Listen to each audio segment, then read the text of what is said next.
Hi friends, S N creations by Thahi എന്ന നമ്മുടെ ചാനലിലേക്ക് എല്ലാ കൂട്ടുകാർക്കും സ്വാഗതം. ഇന്നൊരു സിമ്പിൾ നെക്ക് ഡിസൈനാണ് കേട്ടോ കാണിക്കുന്നത്. വളരെ ഈസി ആയിട്ട് ചെയ്യാൻ പറ്റുന്ന ഡിസൈനാണ് കേട്ടോ. അപ്പോൾ ഞാൻ ചെയ്യാനായിട്ട് ഇവിടെ എടുത്തേക്കുന്ന മെറ്റീരിയൽസ് എന്ന് പറയുമ്പോൾ ഷുഗർ ബീഡ്സും ഗോൾഡൻ ബീഡ്സും വെച്ചിട്ടാണ് കേട്ടോ നമ്മൾ ഈ വർക്ക് ചെയ്യുന്നത്. പിന്നെ നോർമൽ സീം ത്രെഡ് ആണ് കേട്ടോ എടുത്തേക്കുന്നത്. നീഡിൽ നമ്പർ 12 ആണ് കേട്ടോ എടുത്തേക്കുന്നത്. അപ്പോൾ നമുക്ക് ഈ വർക്ക് എങ്ങനെ ചെയ്യാൻ നോക്കിയാലോ വളരെ ഈസി ആയിട്ട് ബിഗിനേഴ്സിന് പോലും ചെയ്യാൻ പറ്റുന്ന ഡിസൈനാണ്. വലിയ റൗണ്ട് കൊടുത്തേക്കുന്ന പോർഷനിൽ നമുക്ക് ചെയ്യേണ്ടത് ഗോൾഡൻ ബീഡ്സ് വെച്ചിട്ടുള്ള ഫ്ലവേഴ്സ് ആണ് കേട്ടോ. ചെറിയ ചെറിയ റൗണ്ട്സിൽ നമുക്ക് ചെയ്യേണ്ടത് സെൻറ്ററിലൊരു ഗോൾഡൻ ബീഡ് വെക്കുന്നുണ്ട്. അതിനെ കവർ ചെയ്യുന്ന രീതിയിൽ 10 ഷുഗർ ബീഡ് വെച്ചെടുക്കുന്നുണ്ട് കേട്ടോ. വളരെ സിമ്പിളാണ്. വീഡിയോ കറക്റ്റ് ശ്രദ്ധിച്ചാൽ മനസ്സിലാവുകയെ. അപ്പോൾ നമുക്കിത് എങ്ങനെ ചെയ്യുന്നത് നോക്കാം കേട്ടോ.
ഓക്കെ, അപ്പോൾ ഇതുപോലെയാണ് കേട്ടോ ഫുള്ള് ചെയ്യേണ്ടത്. ഒരു സിമ്പിൾ നെക്ക് ഡിസൈനാണ് കേട്ടോ. നമുക്കിതിൻ്റെ ഫൈനൽ ലുക്ക് എങ്ങനെയാണ് നോക്കാവേ.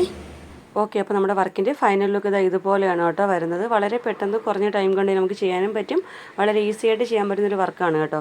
ഇതൊരു ക്രോപ്പ് ടോപ്പിലാണ് കേട്ടോ ചെയ്തിരിക്കുന്നത്. നമുക്ക് ചുരിദാറിൻ്റെ നെക്കിലോ കുട്ടികളുടെ ഫ്രോക്കിലോ എന്തിൽ വേണമെങ്കിലും ഒരു വർക്ക് ചെയ്തെടുക്കാം. അപ്പോൾ എല്ലാവരും വർക്കൊന്ന് ട്രൈ ചെയ്ത് നോക്കുക. നമ്മുടെ ഇന്നത്തെ ഈ വീഡിയോ ഇഷ്ടപ്പെട്ടെങ്കിൽ നമ്മുടെ വീഡിയോ ഒന്ന് ലൈക്ക് ചെയ്യാനും ഷെയർ ചെയ്യാനും സബ്സ്ക്രൈബ് ചെയ്യാനും മറന്നു പോകരുതേ. ഇതുപോലെ നല്ലൊരു വീഡിയോയുമായി വീണ്ടും വരും വരെ bye bye. Thanks for watching.